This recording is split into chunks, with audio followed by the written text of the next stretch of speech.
Oh, it's already started, people. Listen, welcome to another episode of Before You Kill Yourself with your host, Leo Flowers. I am Leo Flowers. Today's guest is a very special guest. It's my sister, Leolin Bowen. Say her name Hi. correctly, people. Don't be out there. Don't add an A, Leolin. No, Leolin Bowen. I'm saying that because my sister just gave a talk in front of the governor of, who was it, Alabama, Arkansas, Arkansas. Hmm. and I love how you politely corrected his pronunciation of your name.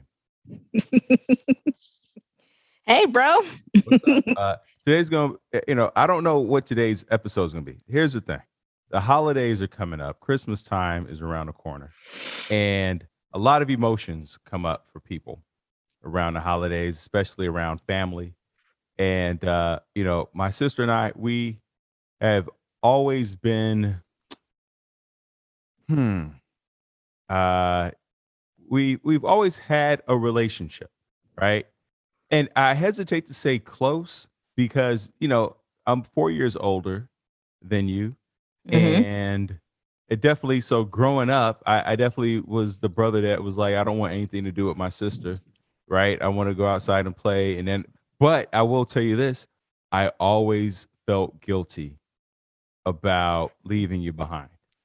Really? Always, it pained me Oh. to leave you behind. And what's interesting about that, because I'm just realizing this now at the age of 45, that part of my fear of being attached to people and things is how painful it is for me to leave it behind. I don't like that feeling. Hmm. I could never be in the military Hmm. because although they're like, no man left behind, there's situations where you have to forge forward because, Yeah. I come back and get you later. But the pain of leaving, feeling like, not of leaving, but of feeling like you're leaving, you're abandoning someone. And you probably never realized that. You probably never realized that was going on for me. Never. Wow. Yeah. I've heard, I forget who, I just had somebody on a podcast and he was talking about a lot of people will be serial monogamous because once they get to the point where they feel too attached to the person, they'll break up because Mm. of the fear of, if they break up once they really become attached, that the pain. And I never realized that. I was like, oh, yeah. That's so interesting. Yeah. I mean, you and I have talked before um, about our, growing up in the same house. At sometimes we have these, still learning about each other and learning about experiences and having experiences that the other one of us didn't even realize was going on. So yeah, I never knew that. And I think I told you recently, it didn't occur to me until I became an adult because I would go away to my dad's house for the weekend. And it never occurred to me how you how you felt about that. Like I'm at my dad's house, chillaxing, and you're still at mom's house. And now as an adult, I'm like, oh man, I wonder if that was rough or sucky, or were there any negative feelings about that? So yeah, that's interesting that you say that. So to answer that, and to give people an understanding of the household we grew up in, so my sister, Leolin Bowen, we have separate fathers, and Mm-hmm. so our mom was married to Leolin's dad for a while. They got a divorce. My mom never married my dad, right? They were always separated because my dad had another family at the same time. So I was the North Side family. If you know anything about Chicago, it has three sides or four sides: North, South, or three sides, and then the West Side. And then you got downtown. I think downtown's not a side, but it's its own little entity.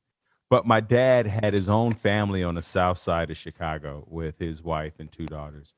And so we were like the secret family that with my mom and myself.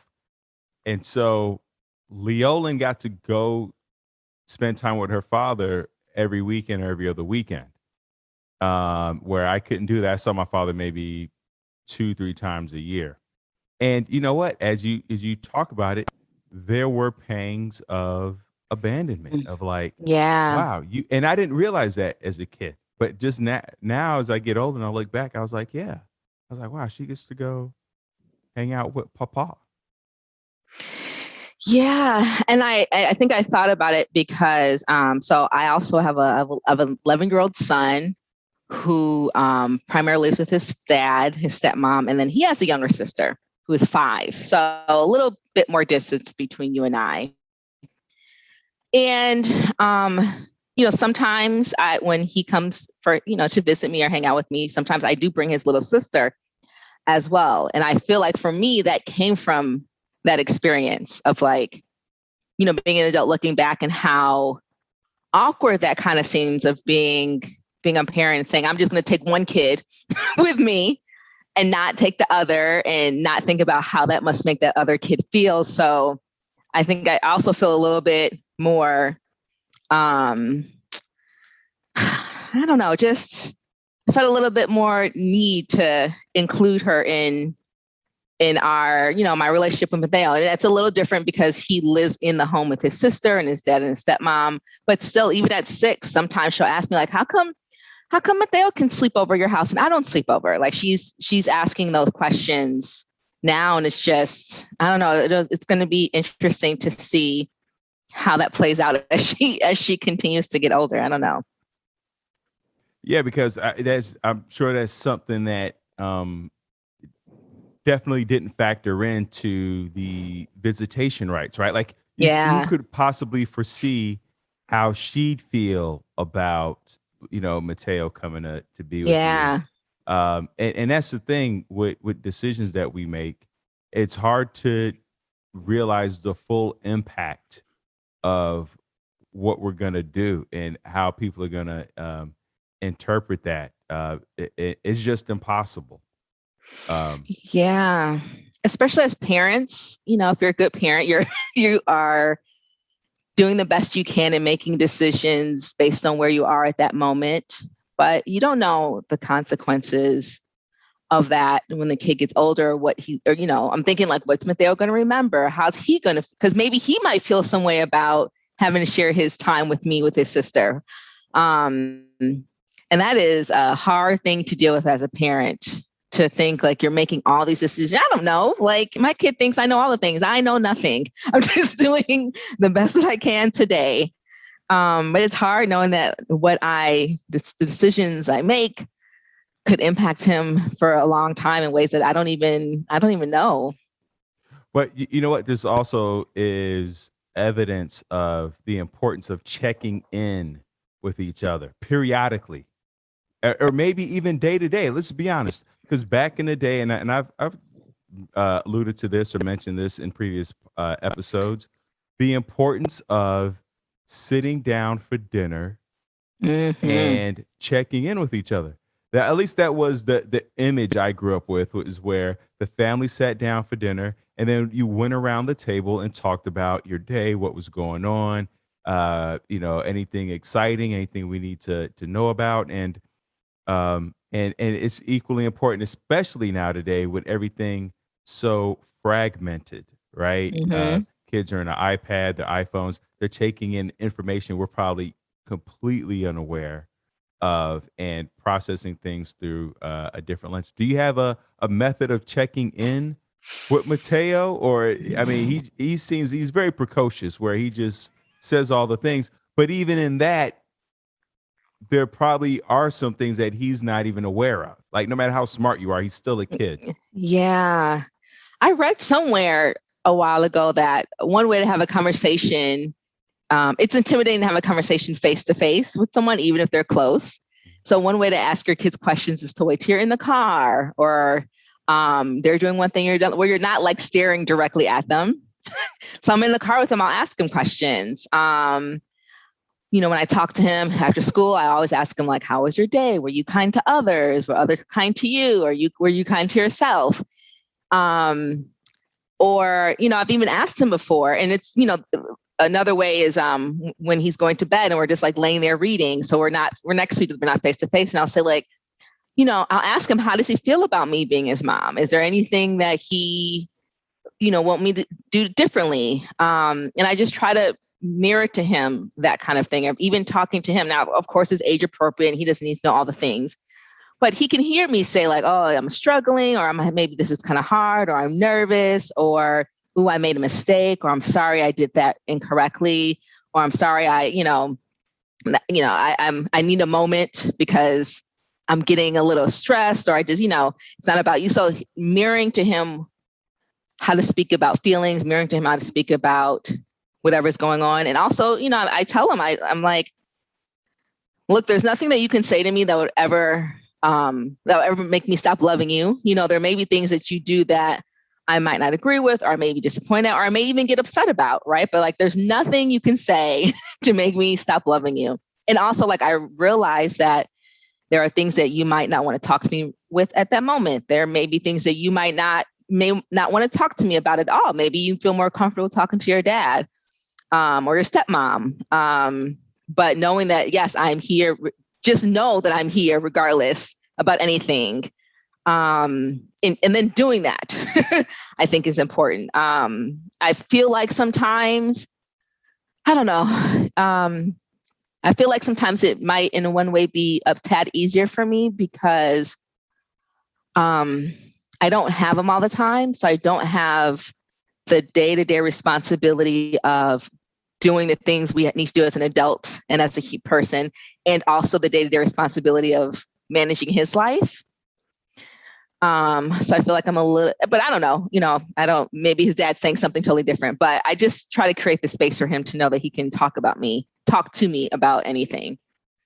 You know what? I first of all, I love the idea of creating the space so that he can talk to you, right? Mm-hmm. Because as we mentioned earlier, with so many devices and not only devices but activities. I know Mateo is active in soccer, and there's so many kids who are like going from one activity to the next, and then to their homework, and then to bed, and no space has been created to connect, to decompress, to share. And this is even on an individual level. If we live by ourselves, right? If we live alone, we're often on that treadmill of going from one thing to the next and not giving ourselves space, not creating space to connect with ourselves or our purpose, or just decompress and reflect on the kind of day or why we're doing what we're doing. Yeah. And I mean, that's why I know you're a big proponent of the journaling. That's why journaling and meditation and prayer and walking, that's why all of that is so important, because it does give you that space. Because it's hard. Like you said, he has a phone, a computer, a switch. He has so many things, as we all do, to keep our mind occupied, or distracted is a better word. Keep our mind distracted. And if you don't give yourself that space, you can just keep going and never process anything, and never really think about anything, because you're always being fed information. So yeah, I really try to, as much as he may not like it, I really try to at least go for a walk with him, do time without technology, even have him read an actual book. I don't know how much different it is, but an actual physical book instead of on a Kindle, because I want him to I think reading a book is I don't know, maybe it's just because I'm my age, but I'm like, there's something better to me about reading the book than reading it on that technology. But yeah, just give him that space to think and ask questions, and even disagree, because that's another thing. Growing up with our mom, as wonderful as she is, she's from a different country, different time. We weren't allowed to disagree or say, like, I don't understand, or I don't. So I try to give Mateo that space to say, like, I don't agree, or let me ask a question, or what about this? Yeah. Yeah, I want to highlight something you said earlier. I want to come back to the idea of disagreeing. Mm-hmm. you also mentioned that no matter what he does or says, that you won't stop loving him. And Mm-hmm. I want to highlight that because I was just talking to somebody about their parents and growing up, and they said their mom was loving but not affectionate. And Mm, I thought, wow, that is something I had never delineated, because loving is food, water, shelter. I'll always take care of you. You make sure you got clothes on your back, food on the table, a place for you to stay, rest your head, a roof over your head. But affection is, reading you a bedtime story, stroking your back, listening, creating space to hear what your needs, what your wants, what's bothering you, right? mm-hmm. And so I think that kids or people are aware of somebody being loving, but they may not be able to put a finger on the fact that what they're missing is affection. Yeah. Yeah. Well, Mattel's real affection. I've sent you pictures before where he's like, he wants me to be right next to him all the time. Um, and he still, for the moment, lets me hold his hand. Now he's at the age where I now ask him, because that's another thing. I ask for consent in a lot of ways that I don't think adults do with children. Like, I ask if I can give him a hug. I ask if I can hold his hand or give him kisses. One, because once again, it's like modeling. I want him to know what that looks like. If he knows that he has agency over his body from his own mom, hopefully he'll get that lesson about his own agency over his body and how he relates to, people he might get into romantic contact with. But yeah, I'm an affectionate person as well. I hug all the people. I love being close to people. And I realized that, I may only have a certain amount of time left where he wants to be that close to me. 11, that's, we're almost at teenage years. He's a popular kid, so I'm sure he's going to be out in the world. But so I'm just trying to appreciate. I'm trying to appreciate all that loving that he gives. And maybe that's, we talk about love languages. I don't, people talk about love languages as a popular thing, and it seems like that's he loves the physical touch. I just try to do that for him as much as possible. So with the holidays coming up and um, a lot of emotions coming up, one of the things, because we grew up in the same household, and there's when I asked you to do this podcast, you said, "Wow, I've been waiting for this question forever." Because this is year 3. I've had the podcast for 3 years, Mm-hmm. and in my head, I was like, "Why didn't you just ask? Like, why didn't you model that behavior?" So before I get into my real question, I want to Uh-huh. address that question. Why didn't you just ask me? Like, we talk on the phone at least once a week. Yes. Because I was like, it's your work, and I'm like, what if I'm like, you're talking to all these cool people, and it felt, it's like, to me, it felt like asking someone who owns a business for a discount kind of thing of like, oh, I don't want to do that. And then also, then what if you said no? And I'd be heartbroken. You're like, I do not want to speak it to you. I don't know. Yeah, I just, and it never, yeah, I don't know. I think that was it of like, I just felt like you had an idea of who you wanted to talk to, and we like talking. So I just felt like you would have asked me. So this is valuable because we've had this discussion about Mm-hmm. dating Mm-hmm. and talking about, getting your needs met and speaking up about what you want. And a lot of us are in relationships where we just expect the other person to know. And Yeah. we don't share. We don't share what's going on for us. And this is important because, especially for people who are struggling with despair or hopelessness or helplessness, and you're like, the future feels bleak to you. But have you really taken the time to ask people or share with people what you are experiencing, or are you expecting them to just know? Because as soon as you asked, I was like, as soon as I asked, you were like, yeah. And I was like, yeah, let's do this. Like, I was super excited. Did that shock you that, I asked? It did, like, that was, yeah, it did. Cause also this the way you talk, and I think folks can tell if they listen to the podcast long enough, you just get right to things. You don't so you just called me like, you want to be on my podcast this week? And I'm like, oh, like, no, like, hello, no, how's life? You're just like, right. I'm like, all right. I think so, I'm in a newer relationship.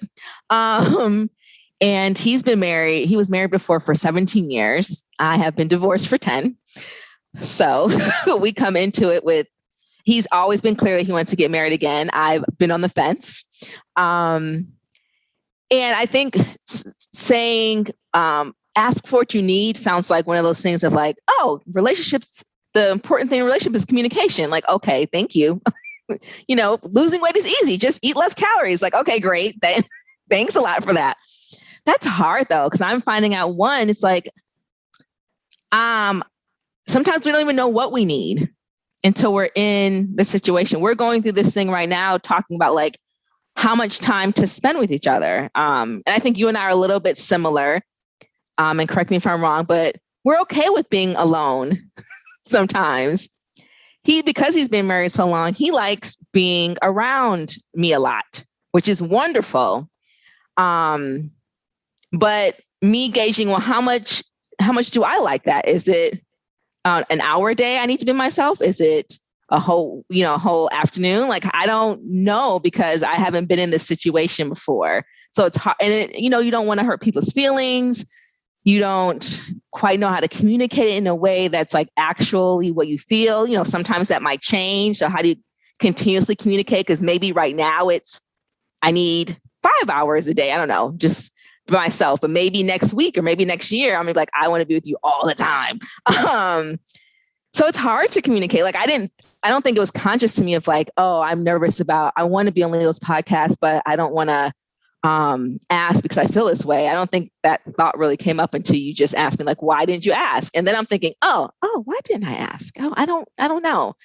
But it's hard. It's hard to ask for what you want. Did you think that there was going to be, was there a fear of like rejection? Yeah, because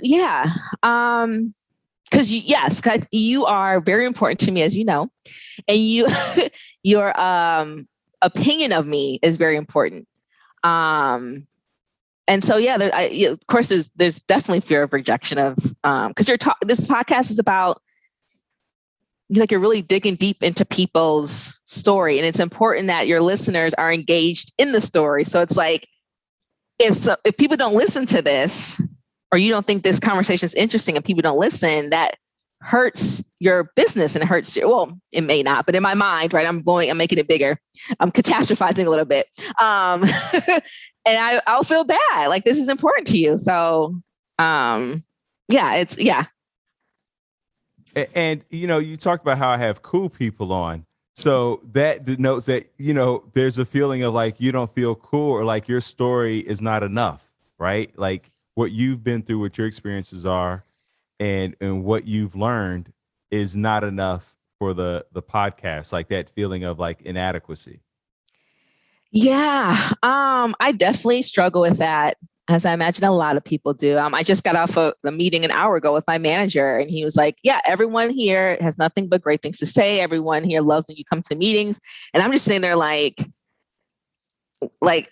that is odd for me to hear. Not that I think that people are unhappy with me, but to think that people are going around saying wonderful things about me. That's not my first, I don't know.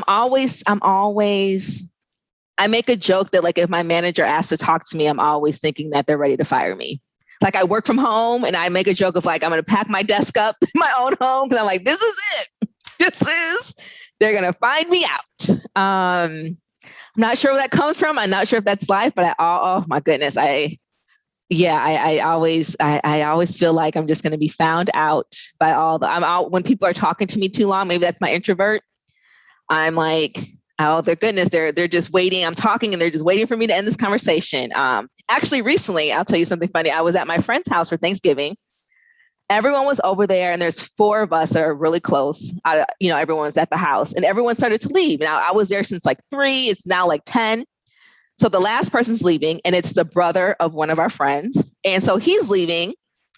Everyone else, the other three people live in this house together. Two of them are dating, and the third one lives there. And so her brother gets to leave. And so I start getting my stuff ready. And she's like, "Where are you going?"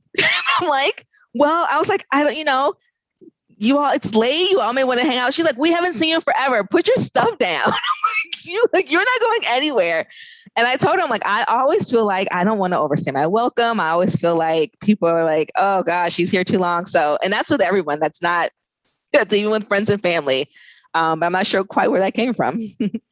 Well, yeah, I mean, it's that feeling of being a burden. I grew up with that, and for the people who have listened to the early episodes of this podcast, know that my story of when I was 9, and I told my mom when I turned 40 I was going to end my life, and at that age I felt like a burden, and even now being with Michelle for 2 years, and a lot of people are asking us like when we're going to get married, and I'm like, my fear is becoming a financial burden, and not that I make good money, like I could support myself, but I'm not comfortable yet enough financially to where, like, if something happens to me, like the money I make is the money that I earn, right? I'm still showing up to make my income versus making passive income, right? So my fear is that we'll get married and then I'll wake up paralyzed, because I was paralyzed twice already. And then I won't be able to make any money. And then my money will dry up, and then I'll be a financial burden. So, that feeling is universal. And did Yeah. you share with them? How did that make you feel? Did you feel like, cherished and esteemed to be like, "Hey, put your bags down. Like, we're here for you. And we want to, Yeah. there's more from you that we want." Yeah. And especially so, this, I'm from Chicago. I'm in Austin, Texas now. I moved here 3 years ago. And so these friends, another layer of these friends are recent friends. These aren't childhood friends. These are friends I've made in the past, I would say like a year or two. And so it does feel good to know that I have a circle here that I can count on, and that I enjoy spending time with, and that also enjoy spending time with me. So it feels good to know that. Interestingly enough, I have that same fear about being a financial burden, but mine is for Mateo. I even tell him now, I have this conversation with him of like, I get that there may be a time when I'm older that that living with you might be a thing that needs to happen for, whatever reason. And I thought this more so when I was single. But I was like, what I don't want to happen is that I am a financial burden to you. Like, it's one thing for me to need to live with you. Maybe, you have me in a nice little basement apartment or something. But I don't want you to feel like, oh my gosh, I don't know how I'm going to take care of, I don't want him thinking, how am I going to take care of my own kids and my mom and himself? So I have that same concern. Same concern. So to go back to a part of why I want to have you on, is that, when the Me Too thing was going down, Mm-hmm. and, so many women were sharing their stories. And I was like, wow, I have 3 sisters, and I have a mom who has 4 sisters, and none of them have ever mentioned anything about sexual assault. And I'm looking at the stats, and I think it's like 1 out of every 3 or every 4. And so I was like, someone has had to have some type of involvement with a Me Too situation. And I remember calling and asking you, and Mm-hmm. we had the conversation. And can you share with us what you're comfortable with in terms of, what the situation was and the circumstances? Yeah. Well, uh, it's so the one that we discussed was with the first person that I ever had intimate relationship with in my youth. Um, and I would just say shortly, I said no, and he did not listen to the no. How old were you? 13, 14. And that was rough because, I've told you, our mom, I had this conversation with mom recently, actually. I told one person, and that was another guy that we hung out with in that circle that we had. And I think I told you, you knew this guy because afterwards you must have seen him out in the world somewhere. You told me, don't mess with that guy. And even at that age, I don't know where I learned it from, but I knew that the world would not be supportive of me. I knew that if I told anyone that I would get blamed for it. I don't know how I know that. I don't know if I honestly, I've thought about this a lot once again, because I have a kid in that age. But I knew that very early on, the world does not support women and girls. And it's also an embarrassing thing to talk about. I guess you're a victim. Like, yes, if I get robbed, I'm not embarrassed that I get robbed. But if you get sexually insulted, like there's shame and embarrassment to that, especially since most of that time, those kind of things happen by someone you know.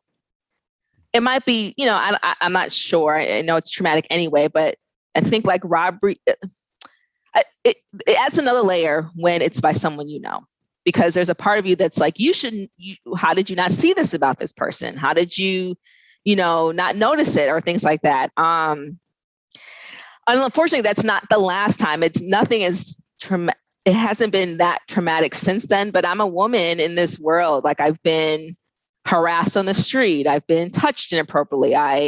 When I go out on dates, I have a friend who I share my location with on my phone all the time. But if I go out on a date, I send her all the information that I have on this person, picture, car, like all these things. And I tell her like, hey, if you don't hear I'm going out on a date, we're going here. If you don't hear from me by this time, or, we call each other, and she lives in a different state and she does the same thing. We're taught in this world as women that in different ways that we're owned by men, in various ways. And yeah, it's a real struggle to explain that to people. Because even recently with the Bill Cosby things going on, or, Megan Thee Stallion and her dealing with domestic violence, or Rihanna and all these famous people, the story is always about like, what did she do? How does she different? Where, they're doing something wrong. Why did she wait so long to say anything? I always hear parents talk about, oh, I teach my daughter this. I teach my daughter to, dress a certain way or things like that. And I never really hear parents talk about like what they teach their sons, teaching their sons to keep their hands to themselves and ask for consent. So as a parent, as a mom, I really mourn and feel sad for the 13-year-old me that had to deal with that and felt like she couldn't go to anyone. There's also a part of me as a mom that feels, I don't know, like looks back and sees how strong I was, although I shouldn't have had to be that strong. Yeah. So it's really sad to know that that's something that a lot of women have to deal with. Yeah, you mentioned something that I want to highlight also, in that you look back at your 13-year-old self and say, how could I not have seen this? Mm-hmm. How could I not have known that, he was that kind of kid or guy? Mm-hmm. And I would imagine as a result, you kind of grow up now questioning your judgment about people, and just same way with your work, right? Like, maybe I'm wrong about this job. Maybe I'm wrong about my position. Maybe I've misjudged, my abilities, and I'm misreading the cues, right? And so there's a insecurity that can come with that, and it has to feel like at times a weight where you know inside there's another level of your speed of how fast you can go, Hmm. and the mourning and the sadness for that 13-year-old girl um, can sometimes, I would imagine, um, I don't want to say hold you back, but if you haven't figured out how to incorporate that or integrate that 13-year-old into your present day self, it could feel like a weight and a burden versus an experience that you then use for fuel to propel you forward or help you heal. Yeah, it's hard because I don't really know. We're a mixture of all these experiences that have happened to us, and we don't really know how one thing has affected something else. Like when I was younger, and they probably still have them. I think it was R.L. Stein used to write these choose your own adventure books. I used to love them. Like you would get to a certain page and it'd be like, should Susie go to the cave or should Susie, turn back around? And then you pick and then you read what happens and you can go back to that page and pick a different decision.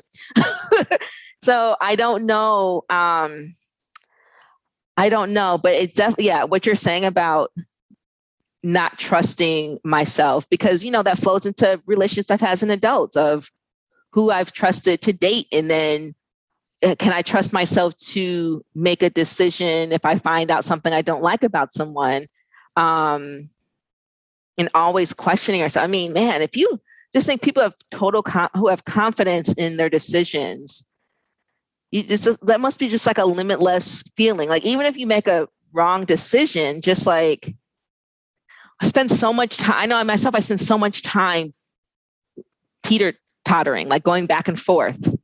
And the power sometimes is just like taking the information that you have and making a decision and then going from that decision to the next one. I don't know. Michelle has that. Michelle is utterly confident and optimistic Yeah. and upbeat about all things she's engaged in. Oh man. Even I stuff can she say don't even know. I'm like, what? She's like, no, I I'm guess confident that this prescription will work for you. I'm like, you're not a doctor, but I'm confident. Trust me.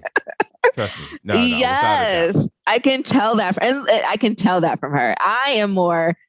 I think what interests me when people meet me or know me and they're like, "You're so positive. You're so like outgoing. You're so." In my mind, I'm like, "Oh, you have no idea what's happening up in up in here." Because I think how I think to myself, I'm just like, I feel like I'm much more pessimistic. I feel like I'm always waiting for the other shoe to drop. Um, I I don't know. I always find it interesting when people say that about. I get that a lot, and I always find that interesting. Actually, I have a friend who has her doctorate. She's I don't know if she's a psychiatrist or psychologist. I think psychologist. I don't think she can prescribe medicine, but she has her doctorate in psychology. And I remember she said that to me before when I was asking for feedback of how I come off to others, and she said like, I always see you smiling. I always see you in a good mood, but I wonder if you're doing that to like hide how you really feel about things. Like as long as I'm smiling, everything is good. And I was like, oh, she's dropping. I like to surround myself with very insightful people. Yeah. So I don't know. I also just have really started unpacking that situation. Like I told you about it. I feel like it's only been like a year ago. Where I really like told you all the things. Like I said, I only told my mom about it. There's still, well, after this podcast, maybe more people will know, but there still haven't been that many people who know about it. So I'm still even unpacking it for myself, like how that's affected me, 30 some odd years later. And what is fascinating to me about what you shared also is that you said because you felt like you should have been able to see the kind of character that this kid was. It's hard to be like kid guy, right? Like how old was he at the time? Same age. Same Yeah. age. But he Mm-hmm. did such a very, I hate to call it an adult act. But this person, um, uh, because you weren't able to see and do. So now what's interesting is you want other people to be able to see you without having said anything, right? Like you wanted me to see that you wanted to be on a podcast, right? Like how Yeah. could I not, Leo, how could you not see that I would have loved to be on a podcast earlier? Yeah. Right. So there's a quote that says, the thing that we didn't get from our parents is the thing that we try to get from our relationships or Mm, other people. Right. hmm. And so if you felt like, and I'm sure you felt like this, like mom, how could mom not see that this had taken place? Why should you have to say anything? If you love me, then you should see that something is off. Right. And Yeah. so that line of thinking continues on into our adulthood and into relationships, and then we make decisions based on that um you know oftentimes sabotage what we're building.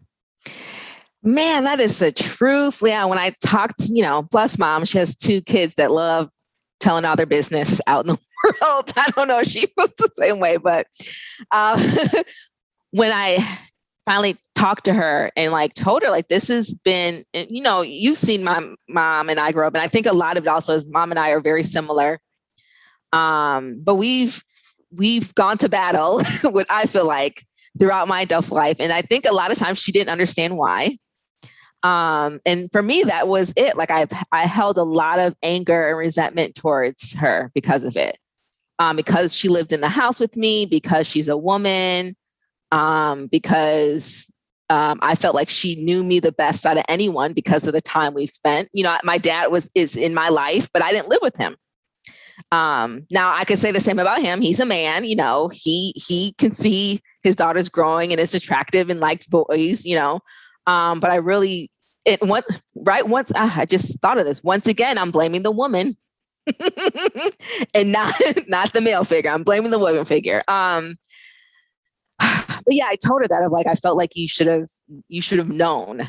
Like, I felt like you should have been there, whether it's before to prevent or after to know, like, oh, something is going on.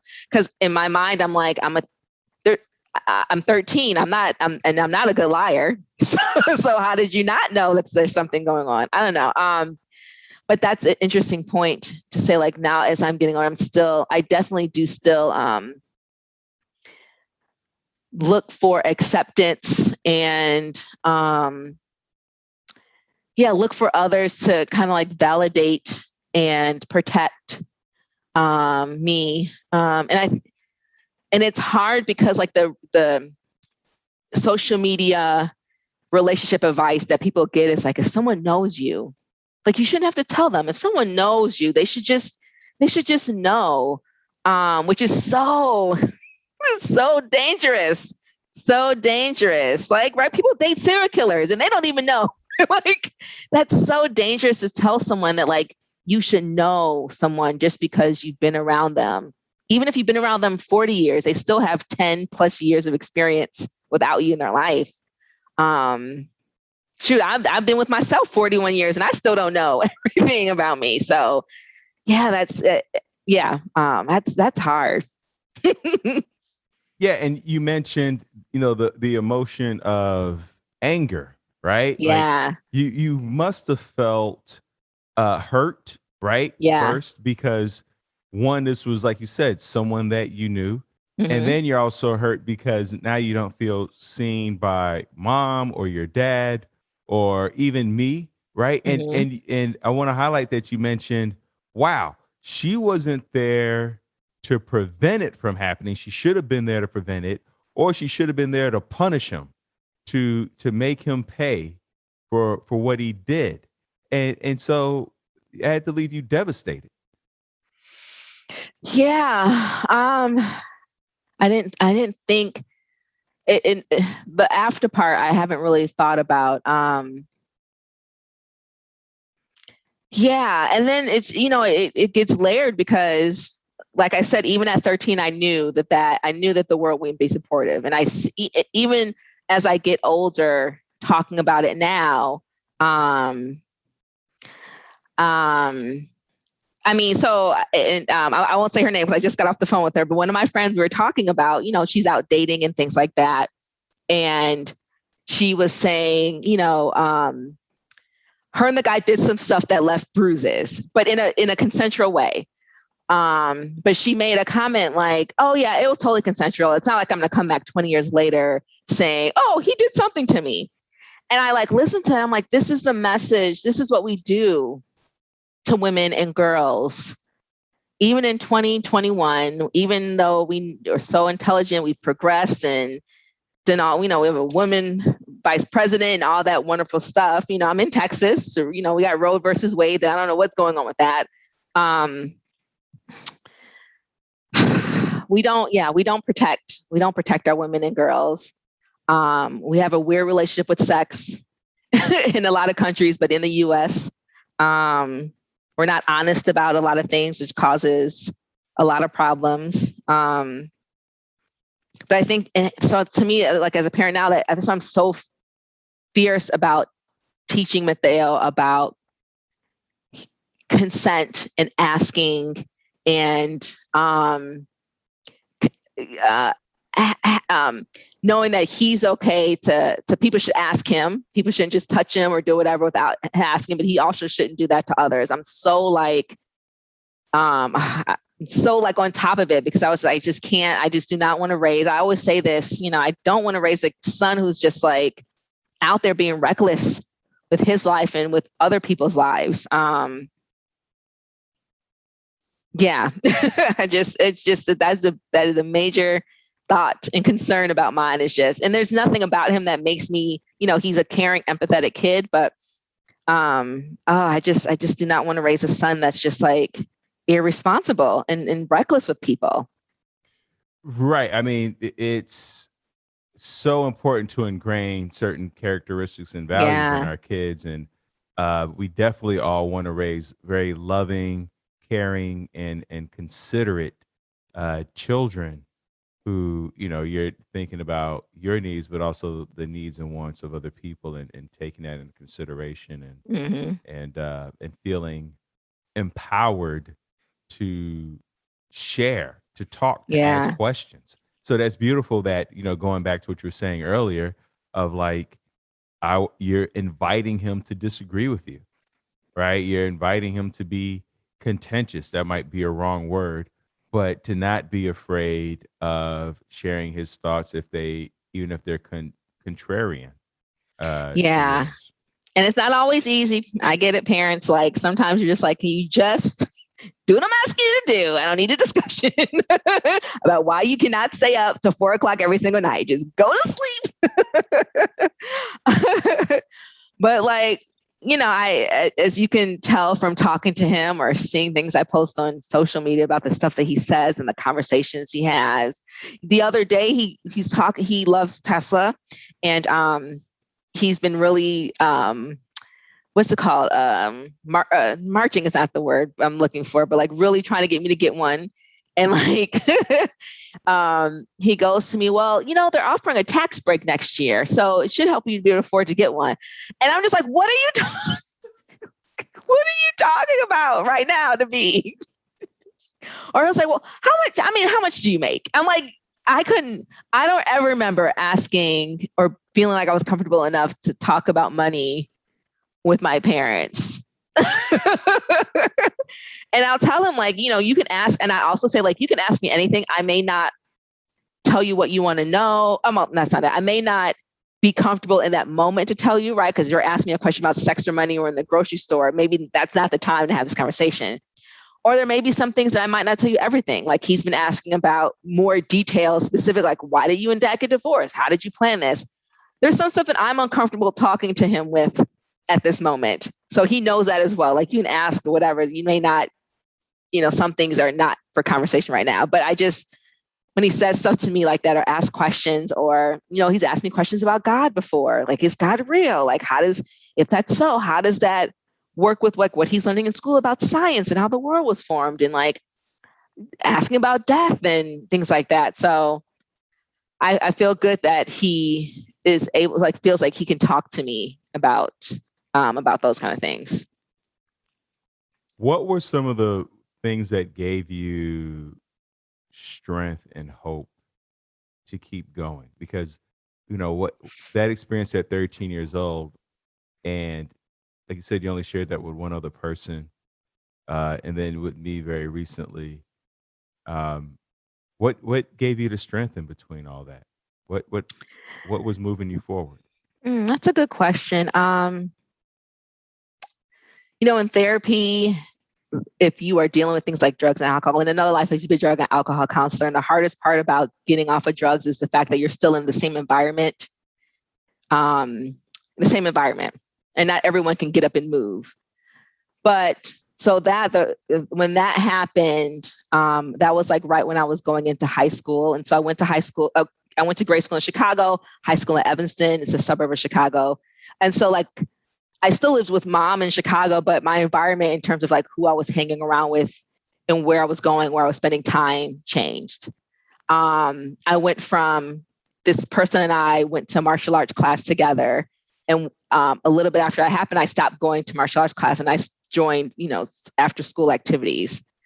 So I don't think that was intentional. I think maybe it was. I don't know. There definitely was a decision I need to not be around that group of folks that he hung around with. I think because I had a lot of friends, because I was social, I was on the dance team, I was on cheerleading. I had my core group of girls who I didn't talk to them about it, but we spent a lot of time together. So I would say like a support system, even if it wasn't like a intentional, direct support about that experience. I did have a lot of friends. I wasn't living alone. I think I wasn't alone in the world. And then, mom and all her wonderfulness, she's a strong woman. She's, I think like I said, we probably had a lot of our contention because we're so similar. So I think there's a lot of me in terms of like, a lot of my mom in me in terms of like independence, in terms of like, look, life goes on. You got to get stuff done. There's so many wonderful things in the world to enjoy. And so I think that, that a lot of that kept me going. It's just like my friends, my activities, being able to change environments in a certain way. And sometimes all you can do is just keep moving. And, there's times to look back, but sometimes it's all you can do. And that next moment is just like, I'm just going to keep moving forward. To highlight how strong mom is, and there's so many words to describe mom. Mm-hmm. But when I called and asked mom about if there was any Metoo situations in her life, she was like, yeah, probably. When I was goodness. 5, she's like, I think me and all my sisters have been touched by the swim coach when we were kids. My gosh. Mm-hmm. She said her the oldest sister told her that, some things have happened. Mom wasn't specific, but mom also seemed very indifferent because when I talked to her, she was at a restaurant with you. I remember. I think her client. And so she was like, yeah, I probably got touched. My older sister said, we were all touched, but I'm about to get some tacos. So, like whatever. Yeah. Oh, my goodness. Oh my goodness. That is, and I don't want to say, I don't want to use the word strong, right? Like, is it strong if you're surviving? Like, are you strong because you're doing what you need to do to survive? I really struggle with that. I find that's definitely mom. Oh goodness, my mom. That's definitely her. And now as an adult, did I learn more about her? I'm like, okay, I understand why she did certain things the way that she did. And the adults in me understands more of the adult in her. Whereas I think before I was working from the child in me to the adult in her, which it caused a lot of frustration. But now the adult in me, the woman in me, the parent in me, looking at her in that way, it's like, oh, okay, I get it. It's hard to make better decisions. It's hard to make different decisions with your kids when you haven't even one, acknowledged that you went through some hot mess, and two, you haven't dealt with it. Or you're living in a culture where like that's acceptable. It's hard to then, because now you're not even looking for it. If you think that is okay, you think that's acceptable, you're not even looking for it in your children because you're thinking, maybe subconsciously you're thinking like, that's just going to happen. Whereas me, I'm like, I take it another way of like, that happened to me. Now I'm like looking at everybody. I'm looking at coaches. I'm looking at pastors. I'm sorry if I'm really loud in your ear. I'm looking at teachers. I'm telling Mateo, like, look, people may tell you, don't tell your parents. They might hurt you or your parents. Don't believe them. You tell us anything. I don't care who it is. Your doctor. I don't care who it is. If you feel uncomfortable, no. If you say yes yesterday and you want to say no today, no. No one. And so I think that, that's one of the ways that we may have experienced similar things, but are definitely going about it in a different way. So strong may not be the word, because that can mean so many different things. And it sounds to me like mom has accepted that that's how life is. That's what happened. Yeah. And it's allowed her, because anybody who's met my mom, she comes off as very loving, hopeful, happy. She finds joy in the smallest things. She finds the extraordinary in the ordinary. Yeah. And I think that she just has a robust, anti-fragile, on some level, mentality. Yeah. And not to say that things don't affect mom, because she definitely cries and she feels things, and she's very empathetic. When she sees social ills, and you could just tell in her face, she's like, how could so there is a very emotional side to mom, but she has a way of literally dusting things off her shoulder and moving forward. But she did what you talked about, which is, and she practices this all the time, where she is always on the go. One, she's very active. She surrounds herself with people. And what's interesting is you talked about surrounding yourself. And I think a lot of us are surrounded by people, but not supported by the people, right? Yeah. And they can't support us if we're not sharing what's going on for us. So true. So true. I think after I think I was like that for a while. After I got divorced, my friends, I don't want to say stepped up as though they didn't step up before. I think I allowed myself to lean on them more than I ever have before. And because of that, and ask for help. Like, I had a friend one time that she was really good at asking people for help. Like, I'm moving, whatever she would do, she would ask. And she's like, yeah, just ask people. They may say no or whatever, and just ask. I was like, oh. And so since then, I have done things like, if I'm looking for new work, I'll let my friends know. Hey, this is what's going on. This is what I'm looking for.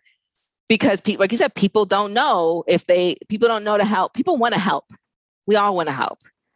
We all want to help those that we love. No one wants someone that care about to be hurting. But you have to ask. Oh, I have a good example. So I'm in this thing called the Buy Nothing group. I don't know if you've heard of them, but there are these. It's I don't even know how it's organized, but they're all over the world.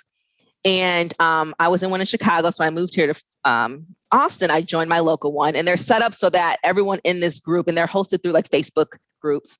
Everyone in your group lives basically like within a 10-minute span of your house. And it's Buy Nothing. It is, you can go in there and ask for whatever, or go in there and give whatever. So, I mean, people are, and it's all no money exchanged. So people in there are asking for,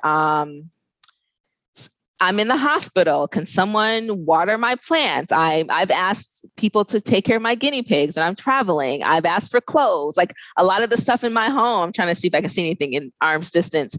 A lot of the stuff in my home I've got from this group. And the same thing of like, I've given tons of stuff away. People are so willing to help each other. I mean, people have been like, oh, I need to get a TV from the store, but I don't have a truck. Can someone help me? And these are neighbors. These are strangers. A lot of these people I've never even seen, because they'll leave, if it's an item, they'll leave it on their porch, especially during, I think it's always been that way, but especially during COVID. And people are just so willing to help. It is wild. Like, it's wild, the stuff that I've gotten or given to this group. but you have to ask. They're not going to know by just you thinking that you have to put in there what you're looking for. I mean, you may not get it right because a lot of people may want it. You may get, in essence, rejected, but people are so willing to help, but it is hard to ask. So I always tell people or I think to myself, start small, right? Like it may be uncomfortable to go to your boss and be like, can I have a $10,000 raise for this and this and this? But it might be easier to, send something back at Starbucks if they messed it up, or ask, can I get a discount on, this shirt that I found on the rack has a hole in it. Can I get a discount or something like that? Like ask for, can we watch a movie together? Like ask for smaller things. It makes it easier than to ask for those, get in that habit of asking and then ask for those bigger things. That might be a little bit harder to ask for. What are you looking forward to? Ooh, what am I looking forward to? Well, immediately, this is my favorite time of the year. I love this time, my birthday, Christmas, Thanksgiving, New Year's Eve. I love this time of the year. So I'm looking for, I have my son for Christmas this year. So I look forward to seeing him open gifts and seeing him get excited about the lights and the decorations and getting presents, of course. This is my first time in a while where I've had holidays with a partner. So I'm looking forward to what that experience is like and creating new experiences. I don't know. I'm just looking forward to getting to know my friends and family more. I'm looking forward to having new experiences and learning more things. I'm looking forward to dancing more. I love dance. I'm looking forward to just dancing more. I've been in Texas 3 years. Texas is huge, but I barely scrapped the surface. So I'm looking forward to just getting out there in the world and seeing what's out there for me. And I know that you like to read as much as I do. We're both voracious readers. Yes. What's a fiction book that really resonated with you, or that you would share, that you're like, oh, I want to reread that?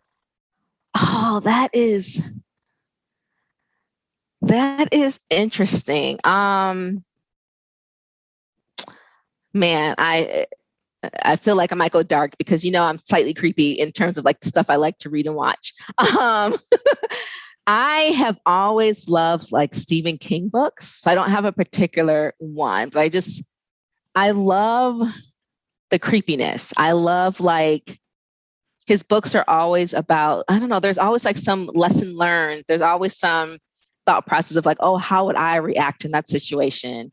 I'm thinking specifically like his book Needful Things that was popular when I was younger, about like, I remember it was like a store you go into and they had everything you wanted, but of course, there's always some like sinister thing of like getting exactly what you want. And this thought of like, what happens if you get what you want? Is that actually what you want? Is it actually good for you? I don't know. So I love creepy books like that have humanizing characters. You're kind of like, oh, I can see how that situation could happen. I can see how that I can be in that and make that similar situation.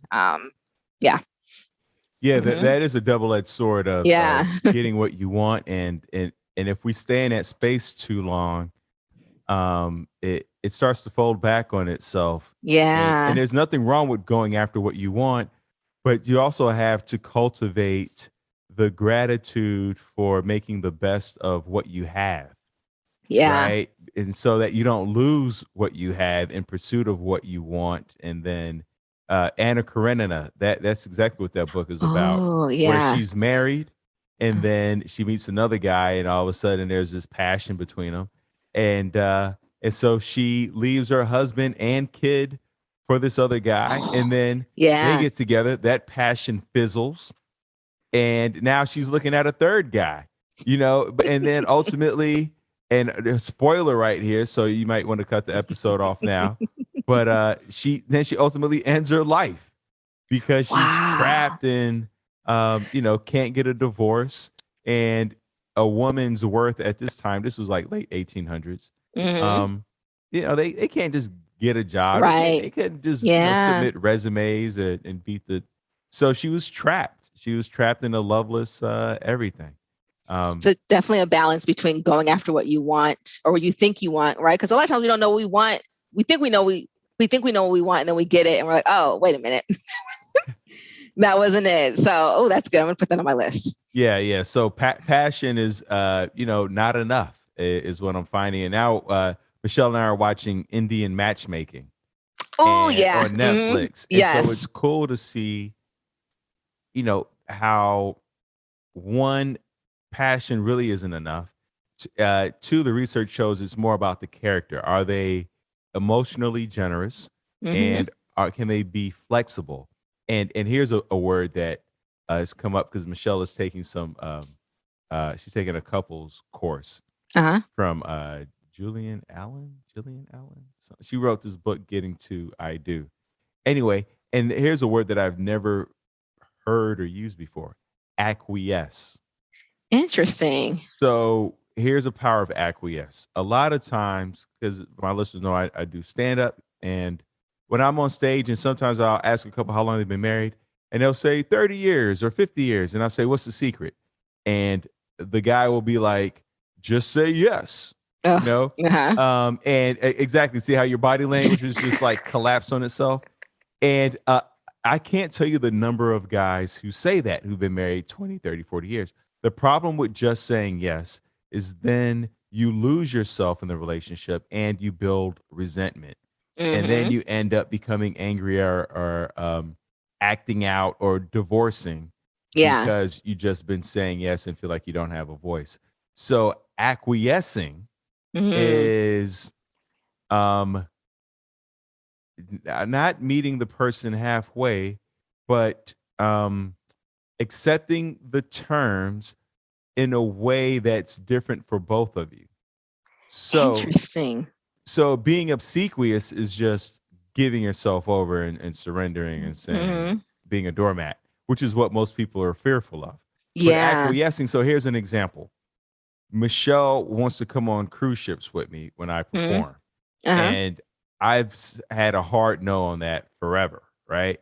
Uh-huh. Because the room that I get is small and my sleep schedule is way off. So if I'm Yeah. up and she's trying to sleep, that's going to be awkward for me. It's not like I Yeah. have 3 or 4 rooms to go into.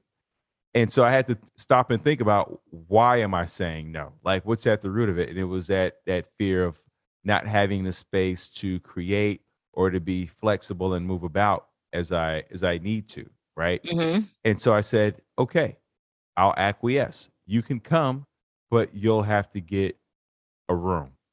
And you'll Okay. have to, and if you want me to sleep in that room, you'll have to get the room with the balcony, Yeah. because then we're gonna definitely need space. And she was like, cool, done.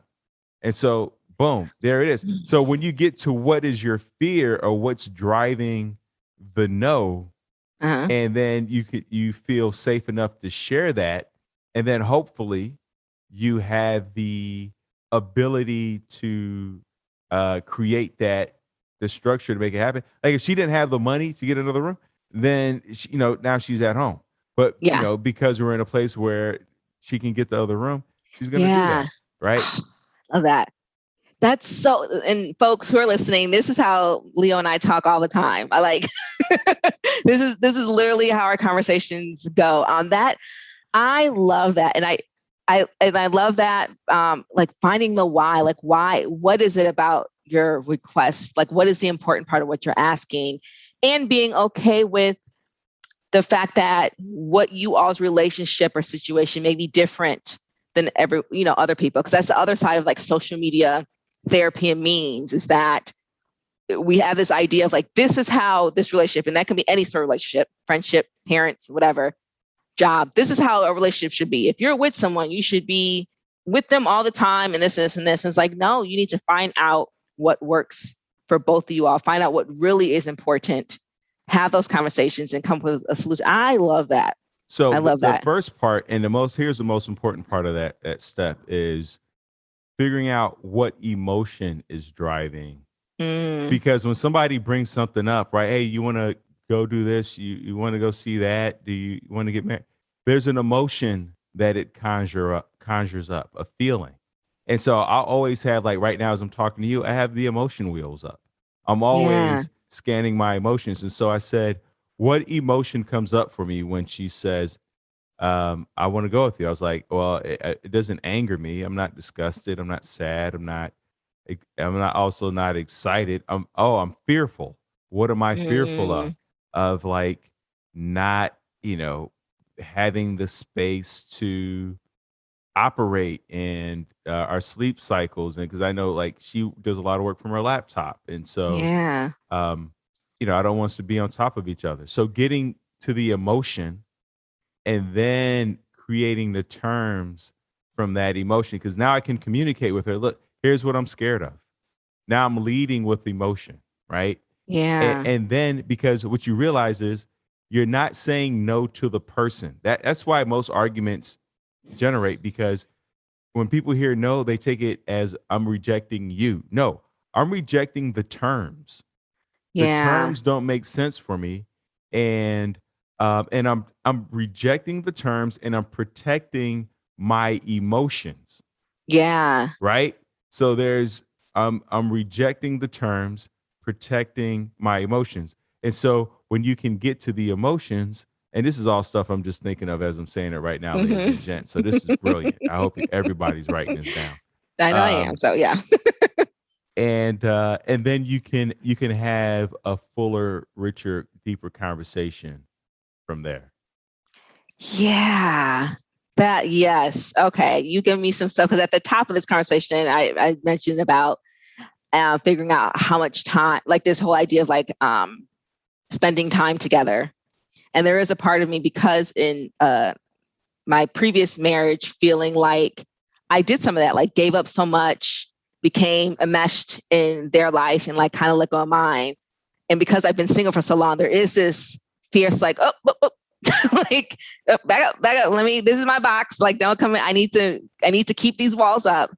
But that is not going to lead me to the type of relationship that I want with someone. So I definitely need to spend some time exploring that. Yeah. Yeah, because you can only back up so far until your back hits a wall, and then you're forced to face Yeah.